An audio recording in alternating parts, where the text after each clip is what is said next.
నీటి కాలువ ఎవరు నాటబడింది.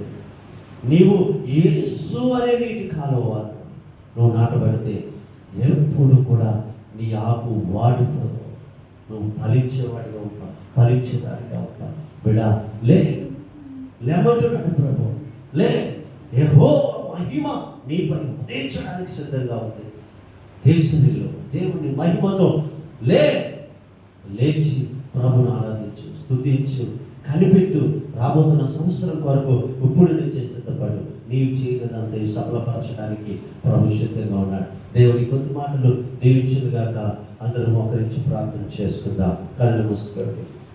పరిశుద్ధుడును అతి పరిశుద్ధుడైన యేసు క్రీస్తు ప్రభువా, నీ దివ్యమైనటువంటి పరిశుద్ధమైనటువంటి వాక్య లేఖనములో నుండి మాతో మాట్లాడారు ప్రభువా. అతడు చేయనదంతయు సఫలమగునని నీ మాట చలవిచ్చారు. అయితే దీవారాత్రములు నా వాక్యాన్ని ధ్యానించు. ఇదిగో రహస్యమందు చూసిన తండ్రికి మొర్రపెట్టు. ఇదిగో నేను ప్రార్థన చేయనప్పుడు నా ప్రభు ఆలకిస్తాడు. ఆయన కను దృష్టి నాపై ఉంటుంది.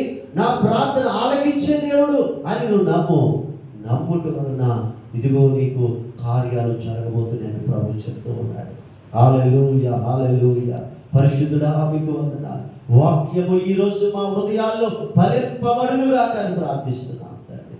దేవానికి స్తుతులు చెల్లిస్తూ నేడు ఏకరీతిగా ఉన్నటువంటి నజరేయుడైన యేసు క్రీస్తు నామమున ఈ ప్రార్థన అడిగి వేడుకొనుచున్నాము తండ్రి. ఆమేన్. యేసు రక్తమే సిలువ రక్తమే ప్రవేశ రక్త సంపూర్ణ విజయం, అపవాది క్రియలు ఆనంద నాశనము కలుగునుగాక.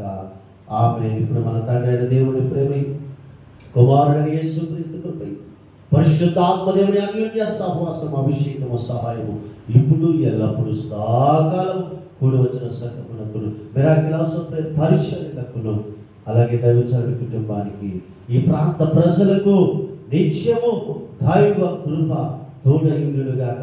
రాబోతున్నటువంటి నూతన సంవత్సరంలో కూడా తోడయుండి నడిపించునుగాక. ఆమేన్, ఆమేన్, ఆమేన్.